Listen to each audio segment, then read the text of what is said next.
Bonjour à tous et bienvenue sur le JT du Coin, l'émission qui récapitule les actus crypto récentes.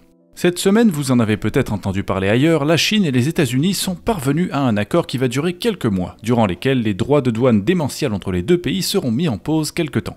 Cette annonce, datée de lundi matin, a donné un petit coup de peps à certains marchés, parmi lesquels la crypto, même si de façon générale, le mouvement était déjà haussier depuis la deuxième moitié d'avril. En tout cas, d'après Arthur Hayes, fondateur de BitMEX, c'est particulièrement positif. Dans un tweet publié immédiatement après l'annonce, il dit carrément « achetez tout ». Et bien que je refuse catégoriquement de propulser qui que ce soit au rang de prophète, il faut admettre qu'il y a des indices qui montrent qu'il pourrait tout à fait avoir raison cette fois-ci.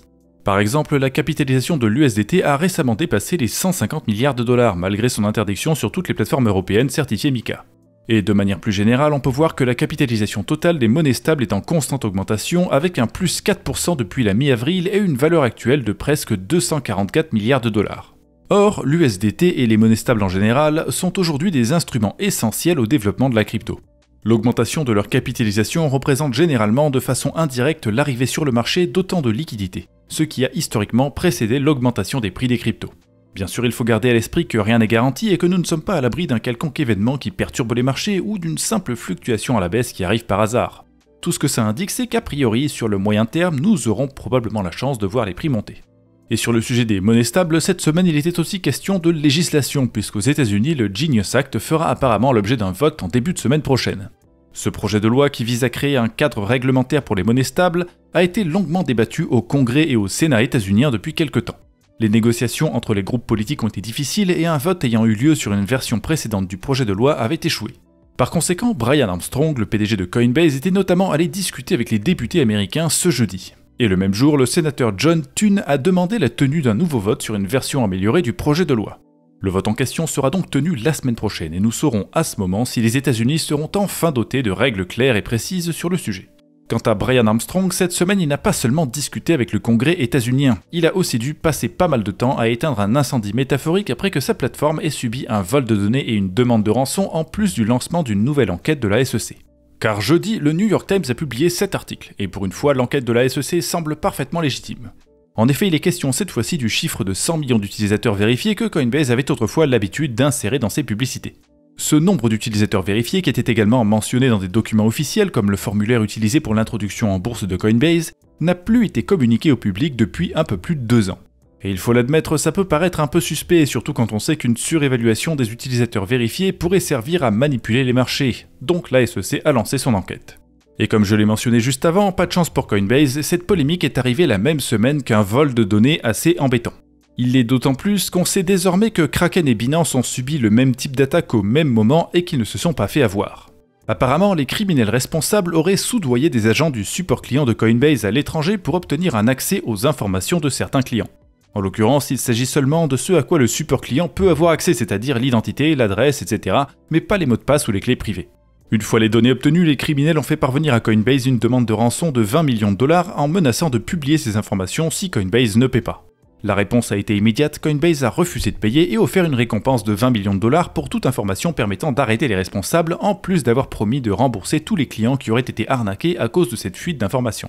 Cela dit, je ne suis pas certain que leurs clients ne risquent rien d'autre que des arnaques. En effet, la crypto fait aujourd'hui beaucoup d'envieux et donne des idées aux criminels.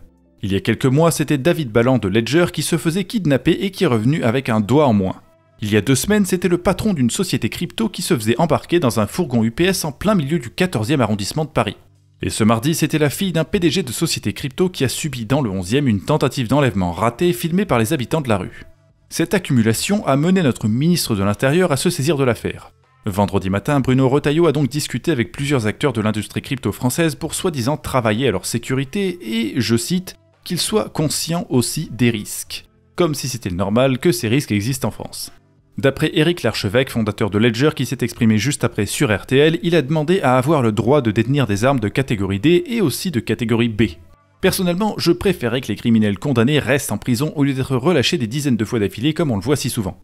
Notre système pénal est complètement défaillant et ce n'est pas le port d'armes qui va changer ça. Même si j'ai un Beretta dans la poche, ça n'empêchera pas ma voisine de se faire agresser.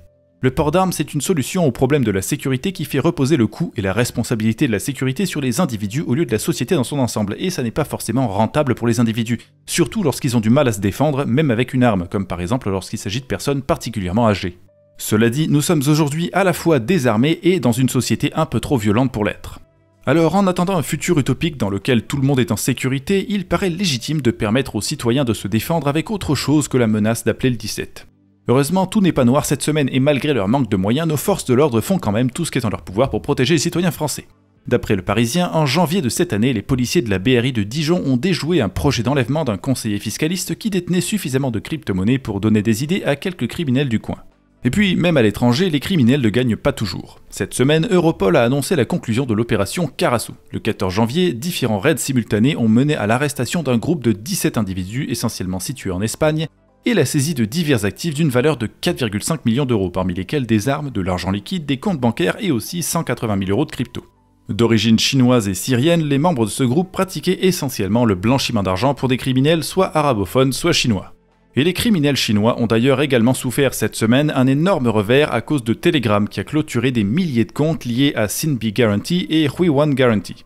Il s'agit de deux places de marché reposant sur Telegram pour mettre les utilisateurs en contact qui ont directement été liés à des montants astronomiques de transactions illégales. 27 milliards pour Huiwan Guarantee et plus de 8 milliards pour Sinbi Guarantee. Fraude, arnaque sentimentale, trafic de drogue et d'êtres humains, tout y était, même des fonds volés par la Corée du Nord. Malheureusement, les blanchisseurs d'argent professionnels qui sont derrière n'ont pas été arrêtés et ça risque d'être compliqué étant donné entre autres choses que le groupe Huiwan, qui est situé au Cambodge, a des liens avec la famille du premier ministre cambodgien qui est essentiellement celle qui dirige vraiment le pays. Mais au moins, cette fermeture de canaux Telegram leur met des bâtons dans les roues.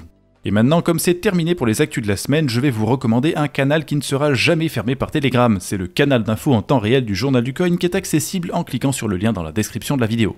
Alors j'espère qu'on se reverra sur ce canal Telegram, j'espère aussi qu'on se reverra sur YouTube dimanche prochain, et j'espère que vous passerez une très bonne semaine. A bientôt!